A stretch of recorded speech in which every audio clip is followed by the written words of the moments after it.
Hello and welcome to Nowhere. My name is Trish and I am the creator behind Nowhere Novelties. I love a good neon, bright, powerful design on a cup, and I love the look of like a brush stroke effect. I wanted to put those two elements together on a cup and really create something that popped.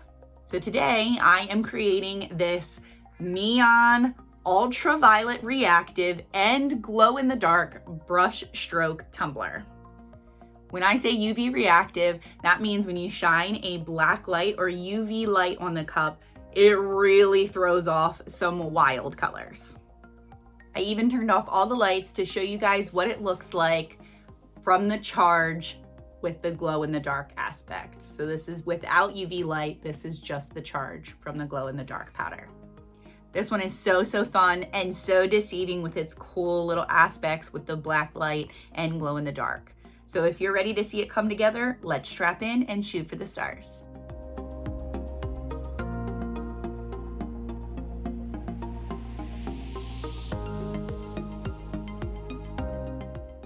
Okie doke. This is a 32 ounce tapered cup from Maker Flow Crafts.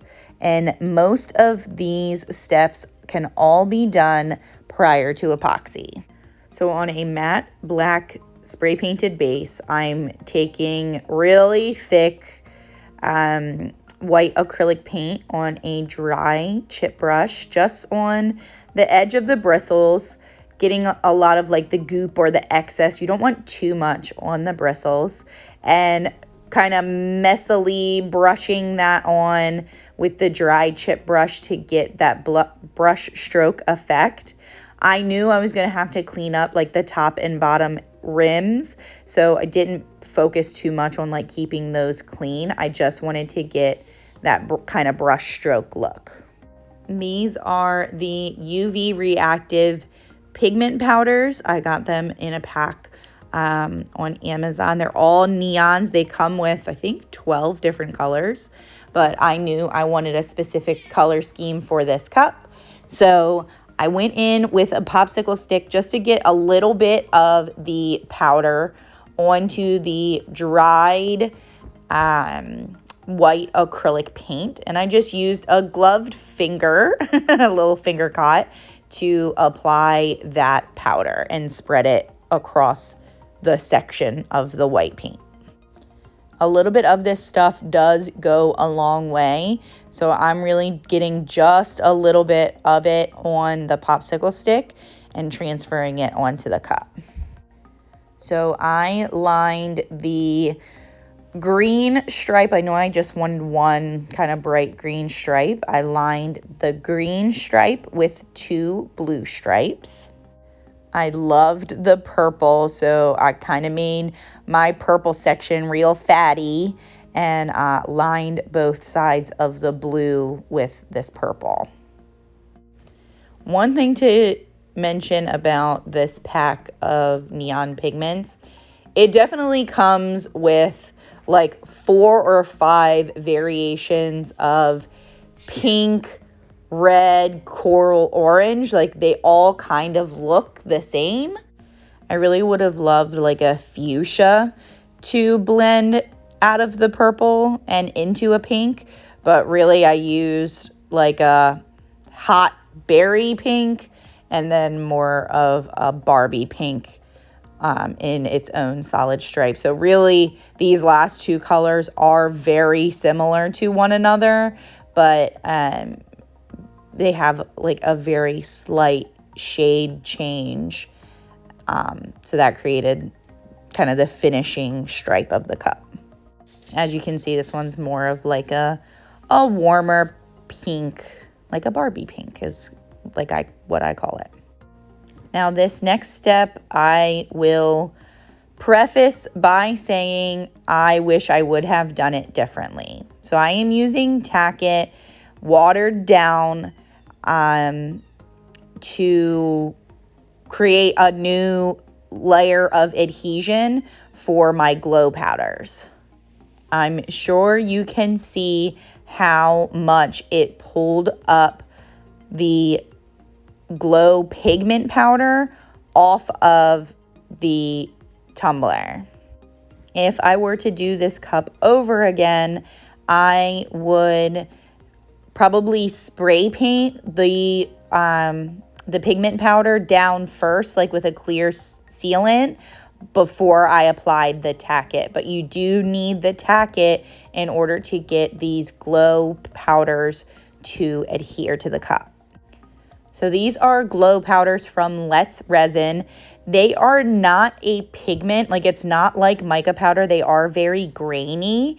So I knew I couldn't use it as like a standalone. It wouldn't have given me as good of coverage as the UV reactive pigment powder did.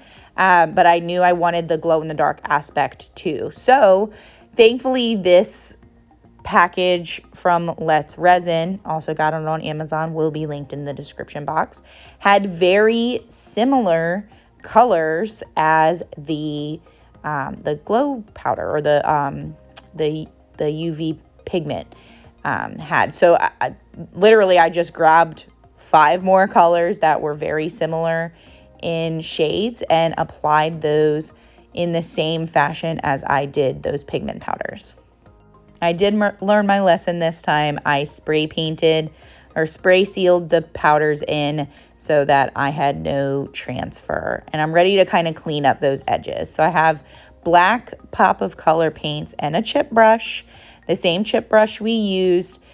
It's going to give us that same brush stroke effect. So this is a dry chip brush. I'm getting just the tiniest bit of paint onto the ends of the bristles and doing really quick, fast motions to create that like tattered effect at the base of the cup to cover up the less clean looking lines, and as well as the top rim of the cup. And like I said at the beginning, this is all done before a single layer of epoxy went on the cup. So literally you could do 2 final layers of epoxy over this design and the cup could be done. Like, boom, finale, done. Now the customer that this cup is going to for me, she asked for her name to be added to the cup once she saw the final design. She think it needed a little bit extra. She was like, are you gonna add a decal to it? And I was like, I wasn't planning on it, but if you want something, I can add it. And she actually just got married, so she did ask for her new name. I did not film that part of the application process. You guys have seen me apply decals to a cup a million times over, so it was just a kind of script font that said her new married name. But you guys could add literally anything to this. You could leave it as is, but you could also add some cool like black line work flowers, like hand painted flowers. You can add a quote, anything. The sky's the limit with this one. Just make sure you finalize anything that you put over this design with 2 coats of epoxy as normal, and then you'll be done. I hope you guys enjoyed this one. And if you have any questions, feel free to leave them in the comments. And if you have any suggestions on what cup designs you'd like to see, leave those in the comments too. See y'all real soon. Bye now.